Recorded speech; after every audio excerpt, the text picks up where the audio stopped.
ndashima Imana yuko Imana igihindura amateka igahindura ubuzima itarobanura ku butoni itarebaho umuntu avuka ni kuko mba numva umutima wanjye uriho nk'ibintu by'amarira byanze gusha bimeze nk'ubuki kandi nkahita numva sinzi mu myaka 13 nari mu buzima bw'ubushomeri bwa bundi Imana agiye irafunga ahantu hose kuko najyaga gufungura ikintu najya gukora kikanga najya kubona akazi bavuze ngo ejo uzitangire nkasanga abandi bagezeyo.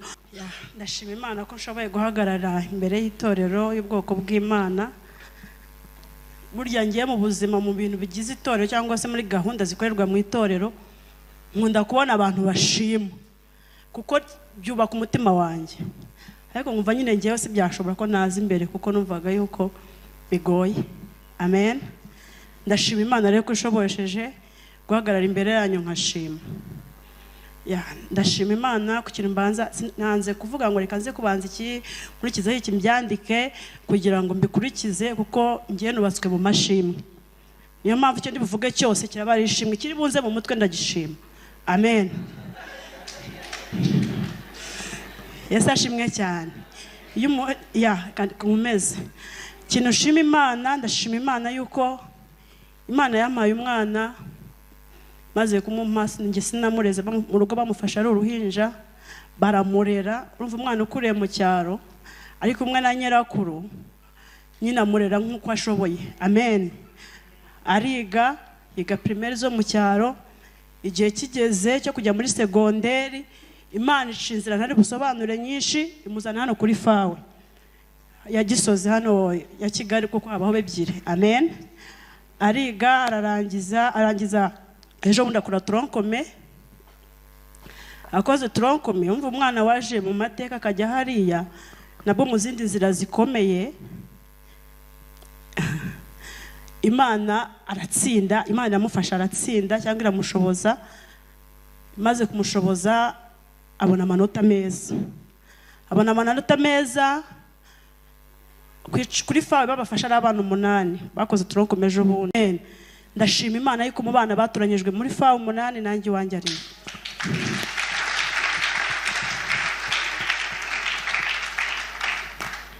Yesu ashimwe cyane.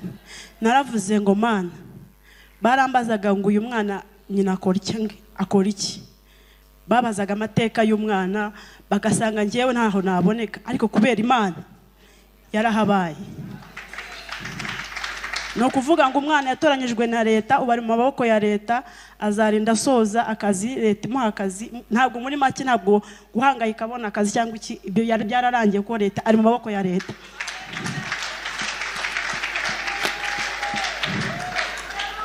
Yesu ashimwe cyane. Icyo ni kimwe navuze ngo ibinzamo ndashima kuko nubatse mu mashimwe ubwo ka nkomeze numva ikinza amashimwe. Yesu ashimwe.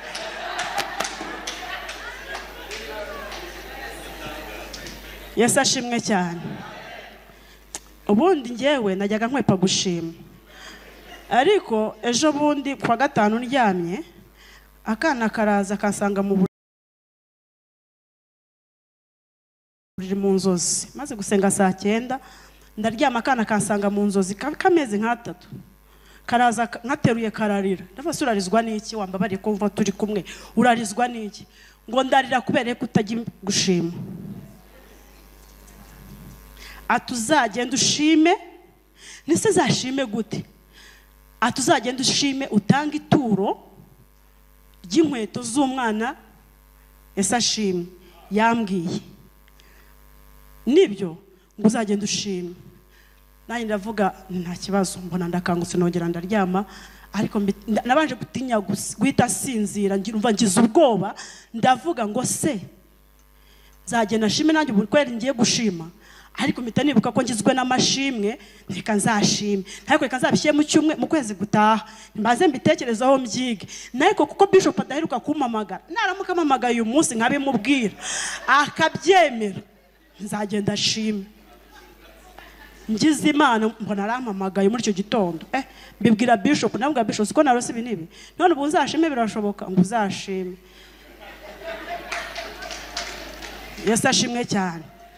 ndashima Imana yuko Imana igihindura amateka igahindura ubuzima, itarobanura ku butoni, itareba aho umuntu avuka, itareba aho umuntu uko umuntu wari we. Yesu ashimwe cyane.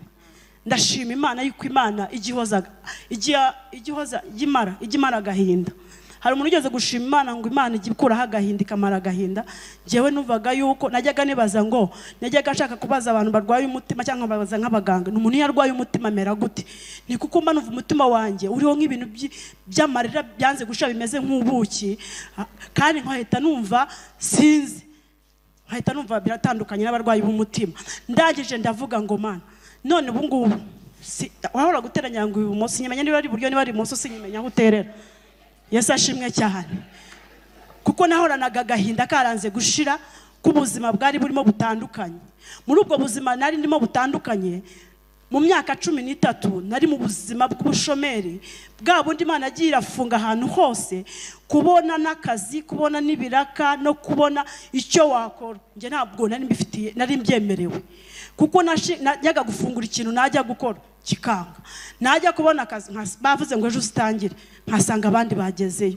Noneho ndangije ntungwa n'agahinda k'ubuzima, nazajya nireba nkavuga ngo ni gute umuntu ufite amaboko n'amaguru n'ubwenge muzima ugenda amara umwaka umwe 2 3 imyaka 13 igashira. Yesu ashimwe. Ariko Imana yarankomezaga ikampa manu yateguye. Yesu ashimwe. Ndibuka Mama Dorokasi yajyaga amenyera umwana, haleluya, buri ko agiye kwishura akamuha inkweto. Yesu ashimwe cyane. Muri ubwo buzima bw'imyaka 13 uretse nda muri amezi nk'abiri cyangwa se ukwezi kumwe, buri munsi Bishop yaramamagaraga nkamubwira nkavuga none kuko nabaga ndi mu nzu niherere ndimo ndarira, yamamaga buri munsi. Najyaga mvuga iyi ni Imana impamagara, ntabwo ari Bishop. Ni gute Bishop amamagara buri munsi? Hari akazi, ntabwo nta kintu ushinzwe mu itorero, sindi umukire ngo ngira amafaranga, ariko ni gute amamagara buri munsi? Kuko iyo yamamagaraga mfite agahinda nihebye ndimo ndarira, nahitaga seka kugira ngo simwereke ko mbabaye, nkahita seka nkitabiramo mushumba Yesu ashimwe, nkaseka nkavuga nkabishyira mu rwenya. None twamara kuvugana rwa rwenya rwahita Mose ugifasha umuntu kuboko. Ni gute umushumba amamagara ntagiye amafaranga ntagira inshingano ntarakimwe? Yesu ashimwe cyane. Njya gufata umwanzuro wo kuba umwinginzi, hari korali nabaga barambagaritse muzi umusanzu, mbete bavuga ngo ntabwo ushobora kuzajya uba muri korali udafite umusanzu. Mpita mvuga ngo rero nta zindi nshingano nzakora mu rusengero uretse niba banyirukanye muri korali, ngiye kwihimbira ikintu kandi nzakora kikanezeza umutima wanjye. Icyambere ngiye kuba umwinginzi, nzajya ziruka mu nzu y'Imana senge. Ni kuko kuba umwinginzi ntibabitorera, ntibabibyimikira, nta uzankuramo.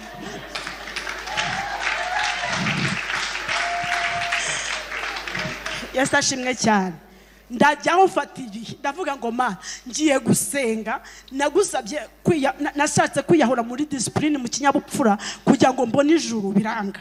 None rero ngiye gusenga, umwaka urarangiye yindi ntabwo urimo kunsubiza. None ikintu ngiye gukora, ngiye gusenga, sigara acunganwe n'ibintu bibiri. Ndavuga ngo kuba ngihumeka uzangirira neza. Yesu ashimwe. Nta muntu nigeze shyiraho urubanza ngo ntiyangiriye neza ntiyamfashe. Iyo Bishop yashoboraga yanyoherezaga amafaranga y'itike cyangwa se avuga atakira, simbizi uko yabyitaga. Yesu ashimwe. Ariko ndashima Imana ishobora guhindura umuntu mu busabusa bwayo. Imana ndibuka nabaga inzu mbamo n'inzu z'amatorero, ariko narabagoraga pe kwishyura. Najyaga kwishyura hashize nk'amezi 2 3, nabwo ari impano ikazi huye n'ikintu nizu, ariko bagapanga kunyirukana ku muso kunyirukana, mbega bakongera bakansubiza, bakongera kuvuga ati ongera twugandi mahirwe. Ntangira ku mahirwe guhera umwaka umwe 2 imyaka 13 kujya aho bavugaga ati noneho biranze, ariko n'ukuri Imana bahumugisha kubera bashoboye kunyihanganira. Amen. Kuko hari gihe ndibuka mu buzima Imana igiguhisha ujya wiga ukiga, umuvandimwe wawe muvinimwe ababyeyi bawe aho utuye bakakubera abarimu, kandi ukicara ukiga neza ukiga bakakubera abarimu. Hari gihe mama yigeze kuvuga ngo wagiye kwa murumuna wawe bakirukana umukozi ukamukorera ariko ukabaho. ndavuga ngo Mana wowe niba uzi ko nakwizeye nizeye umwana w'umuntu ningewe kuva hano ni ugutsindwa ntabwo nzajya gucumbika ko nacumbitse niga segonderi birankomeretsa none sinzava hano nzahava kubera hari ahandi njyanye ariko hatari hano ndavuga ngo nzahaba niba ikigose niba sagasohora ibintu nk'abakabishira hanze ngiye nzagenda amagara muri feruje naho naha leta ntabwo izahankura Esashimwe nta muntu uzabwira ngo basohoye nta muntu uzabwira ngo banyirukanye ngende magarare muri feruje nta uzambaza kucyuri hano nzaceceka umunsi wa mbere wa kabiri nindangiza n'ukuri cyambe sinzabanje nzavaho mpfi kandi pfa nzabona ijuru Esashimwe ndavuga ngo Mana reka cunganywe n'ibintu bibiri kuba mpumeka gusa narasengaga nyuma yo gusenga nkasenga mbere yo gusenga nkasenga ndavuga ngo ubuzima bwanjye nzabwubaka gusenga bizandinda ibyaha bizandinda gutekereza ibitari ngombwa Esashimwe nizasenga n'ubusubiza uzansubiza kuko woberayo nta kibazo ufitanye nawe hagera njyaga mbwira Imana ngo Mana reka nkwibutse amasengesho papa ajyaga asenga hari wenda we umubikorere kuko yambyaye ariko nabyo biranga amasengesho ashoboka yose ndayasenga ariko ndavuga uko byagenda kose muri Kigali ababyeyi banjye mu ntara muri Kigali wampaye ababyeyi abashumba nibura iyo nasonzaga cyangwa nifuza kurya cyangwa neza cyangwa ikintu umva umutima wanjye ushaka kunezerwa njyaga kwa bishop byandiye kuvuga ngo ugiye kwa bishop ngo banze bateguze hajya najyaga nzana amaterana nimugoroba bataha bagafungura imodoka manange turajyana Esashimwe ntabwo bajyaga mbega nagendaga mwisanzura nukuri mama bishop Imana imufashe imuha umugisha hagiye igeze kunjyana Kimironko atambwiye ndamuherekeza arangije atujya ahantu hamanitse ibitenge aravuga ndimo ndarangarira ibitenge ngo Grace ngo fata ngo hitamo igitenge nyikwishurira ndangije mbona ibitenge byose bibaye byiza imbere yanjye ndangije ndavuga se ndaceceka nese ndagifata bigende bite nese ko ndiba kirari cyiza na kirari cyiza ngo bifate byose mitambifata ari bibiri ndavuga se ndabifata nzabikoresha iki nzabidoda mujye nyibitekereza gutyo ati kandi nuturangiza uhite tugenda babigupime bakudodere nukuri kubera no gutungurwa sizi kuntu sinzi n'ukuntu adodesheje navuga kuba gusa bidoze Esashimwe cyane nukuri Imana imuha umugisha niyigeza ndimita kurya niyigeza ndimita kuryama niyigeza ndimita kugiwe nagendaga nkaryama naruha nkataha nkamara umunsi umwe yamara iminsi ibiri yamara iminsi itatu gusa iyo numvaga nduhutse mu mutwe naratahaga nkasubira mu rugo nkaba kanjye guhangana n'abanyishyuza inzu kuko bari bamereye nabi ku rwego rwo hejuru bagiye bameraga nabi ndibuka Imana ijya kunsubiza kuntabara bari bageze ku rwego noneho rwanyuma none ndavuga indi none iyo finale ndavuga ariko niyo byaba finale ni hariya mu gipolisi muri feje abagenzi bambukira harahari zahitangiye kandi nta muntu ari bubibwire ndangije mu cyumweru kubera ko ari imiryango arabo tuvinda imwe ari ababyeyi mbega muri make bari baramfashe ko ndi umuntu wanze akazi ngo shaka keza kandi nuko najyaga njyana ku bantu barimo barakora mu muhanda nkahita mbona nabo baranduta kuko nabo baranduta ko bafite akazi najya kubacuza amayinite nkavuga nabo baranduta ko bafite akazi ariko ndashima Imana yuko igi kwigisha ngize ikagukomeza igihe cyagera Imana ikagira gute igakora ndibuka kuri umunota ku munsi wa nyuma Imana ijya kungirira neza bashizeho ingufuri baravuga ntabwo uri buyisubiremo ariko bayishiraho nahari kuko ndangije barabamamagara abaturanyi ngo tubashyizeho ingufuri ndangije hari ahantu nakoze akaraka ndababwira ni munyishure kandi sinababwira impamvu yuko nshaka kwishyura barangije banga kunyishyura ndavuga ndangije deje kingura imodoka ndangije nanjye nyicaramo ndava muri imodoka nyishyuye kumvaga nta yandi mahitamo sinamusobanura impamvu nyashaka arangije arayafata ayampaye ndagenda nsanga bashizeho ingufuri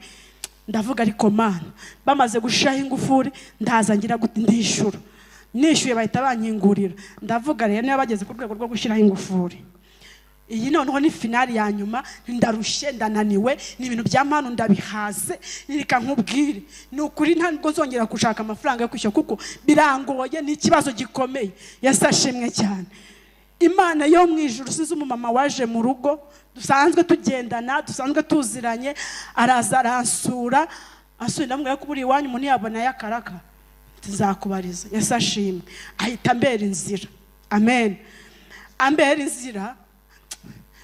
inzira mu buzima nanjye nawe kugeza n'ubu ntabwo abizi Yesu ashimwe cyane kubera yuko nari ndushye nahoraga ndira amasaha yanjye iminsi yose nahoraga ndira hari umusaza wanjye nyigeze kujya gusura Faisal muri famille sangani muri koma ndavuga ariko man kiba ngiye waruryamye ahangaha ubu ngubu arifuza kugaruka nkumva nigiye wahajya nkamubwira ngo man komeza ngende no kugaruka Yesu ashimwe ariko ndashima Imana yuko ku munsi wo kunyingiraho inzu bwakeye mu gitondo maze kwishura Imana icinzira mbona akazi amen mita mbona akazi Yesu ashimwe kuko najyaga mvuga ngo Mana ndashaka kugusenga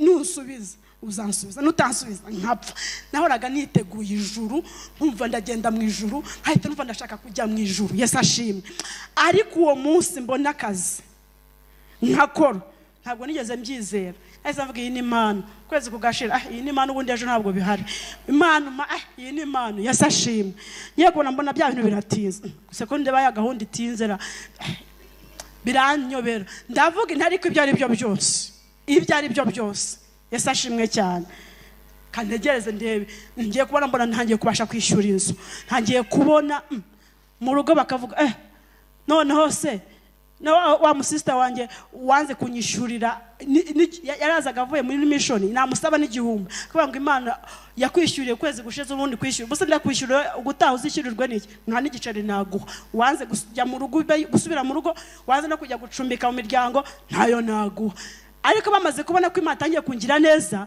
batangira kwibaza birashoboka Yesu ashimwe mbona bya bintu ngewe n'ukuri ndashima Imana yankuye mu buzima igahinduraho ubuzima ndayishima Imana Yesu ashimwe cyane amen n'ukuri Bishop Imana imuha umugisha yambereye Mosi mama pastor Imana imuha umugisha yarangaburiye yo nifuzaga nigeze kwifuza igitoki ndyamye ngiye guteka ndavuga ngo Mana mbure n'ikiro cy'igitoki ndi gusenga manywa nijoro ngiye kubona mbona umuntu arampamagaye ngo vayo uca hano kwigaraje nkubwire kuko utigeze uca hano habaye iki n'imvura yaguye ahita arangije atakira bibiri mita numva ndumva Imana irasubije kuko Imana ari ukurya ari ukwishyura inzu ari umwana kwiga byabaga ari impano y'Imana byaranunguraga bigasigara none bimungabanyije umutima nkavuga ngo Mana ndakubonye Yesu ashimwe cyane ariko ndashima Imana yuko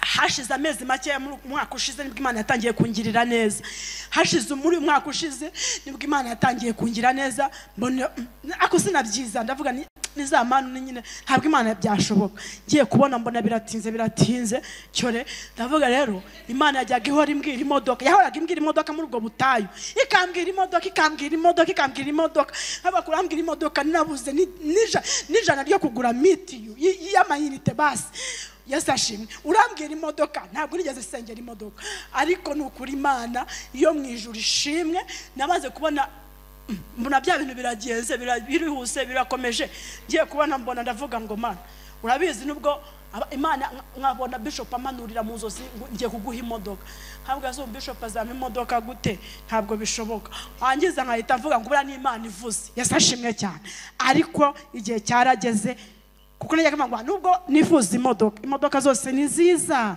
ariko ngiye ndifuza ubu bwoko Yesu ashimwe ndagije Imana ngiye kubona mbona yo kabyara muri ubwo buraka ndimo ndakora mbona biratinze mbona birakomeje no Mana irakomeje ndangije ndagenda ndavuga rero reka ngura imodoka Yesu ashimwe cyane ndavuga mu myaka 13 maze ndomerewe reka ngura imodoka birashoboka yuko Imana ariko ibishaka ndangije ndavuga ngo Mana ubwo ugiye kumpa imodoka uzambabarira ntazakwa ku modoka izangora kuko urabizi sinzi ibintu by'imodoka iyo nzabona niyo uzagende nyirebe.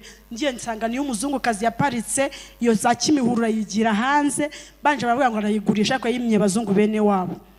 Yari maze amezi 6 iparitse. Ndangije ndamwandikira ahita ambwira ngo azaza habura nk'iminsi 3 ngo ngiye kuzaza mu cyumweru uzaze mu rugo. Ndaje ramubwira mpita ntekereza ko ari abantu bashaka kuzayintanga, mpita mwohereza avance. Yesu ashimwe cyane. Ndangije araza turarangizanya ndishura. Maze kwishura, Yesu ashimwe cyane. Maze kwishura ngira ikibazo cyo gukura y'imodoka. Ndavuga ngo njyewe nzagenda mu modoka, njyewe nzayitwara ndayireka.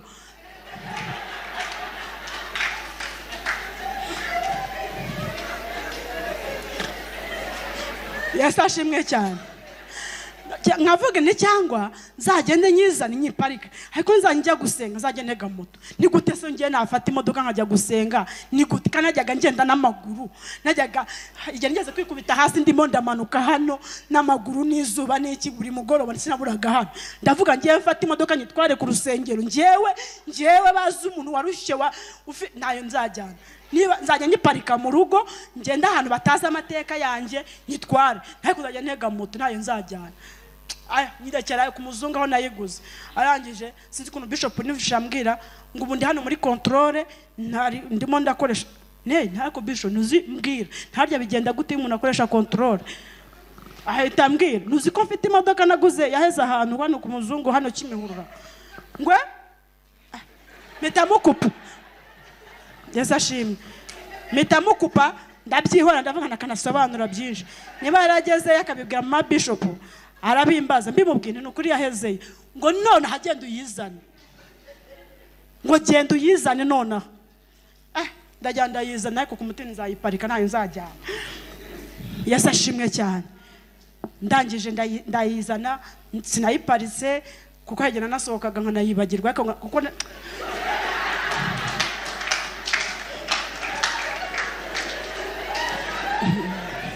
Yesu ashimwe cyane. Nkasohoka nkayibagirwa kubera yuko nayimenyereye kugenda mu buzima, numvaga nyine bunyoroheye. Yesu ashimwe. None imodoka nanayitunga hagena maze kuyimenyera kuyitwara nkakiyibagirwa cyangwa kumaze kugira nkavuga ariko ubundi iyi nayo ni mara usinga izagera Kigali nko mu mujyi buri garuke buri siza ashobora no kugenda ikagera. Numvaga nyine ari aho ngaho muri kese aho bahaye, numvaga itajya kure kuko numvaga atarabi imodoka nyamodoka. Yesu ashimwe. Kandi yajyanye muri controle nsanga nta kibazo bayireka, ariko nkumva nyine ngiyewe ntabwo ari yanjye simbyumva. Yesu ashimwe cyane. Ariko ubu ndashima Imana yuko maze kwizera yuko Imana yabikoze. Amen. Amen. Ndashimara kandi ko Imana ikomeje n'ukuri ko Imana yamaye imodoka kandi ni neza y'Imana y'ibyo birakomeje. Yesu ashimwe cyane. Ndashimira Imana mutima wanjye wuzuye amashimwe. Navuze ngo ibizamo byose nibyo nshima. Ubwo no kuvuga ngo ibyanjemo byose nibyo nshimye, ibindi ni byinshi. Cyeka mere nk'uyu munsi nkamara nk'umwaka mvuga mfite amateka. Amen. Mfite amateka, mfite ubuzima, mfite ibyo nahuye nabyo, narakomeretse nkazajya nongera nkakomereka. Nahoraga mbabaye, nuvaga umubiri wanjye wose utonekara kuko hageze gutekereza nabuze umwenda wo kwambara nice ndavuga ngo Mana ntabwo nawubuze. Nanatekereje ni gute umuntu amara imyaka 10 n'ingahe n'itatu afite amako n'amaguru adashobora kujya mu mujyi ngo yigure n'umwenda w'igihumbi. Ndangije ndatekereza umutsi uturuka hanga aho itubyimba sotse hanze mbaza abantu ngo niki cyabaye hano ngo gabanya gutekereza ngo ni umutsi ngo urimo kujya mu bwonko wabyibye urimo uratekereza cyane reka nsubire mu nzu nushaka uturike nese igisubizo mfite cyo uyu mutsi. Amen. Yesu ashimwe. Ariko Imana yandinze uwo mutsi n'uturike wabyimbye. Haleluya, haleluya. Kuko nubaga ari ikibyimba kije nyuma y'intuza y'ugutwi kigiye guturika, ariko mwanya ndagenda ndaryama ndasinzira sanga habyimbutse. Yesu ashimwe cyane. Ndashima Imana rero kuko ibijemo ari byo nshimye, ubwo ibindi bizagenda biza nshime uko Imana izanshoboza. Yesu ashimwe. Haleluya. Ubwo rero kuva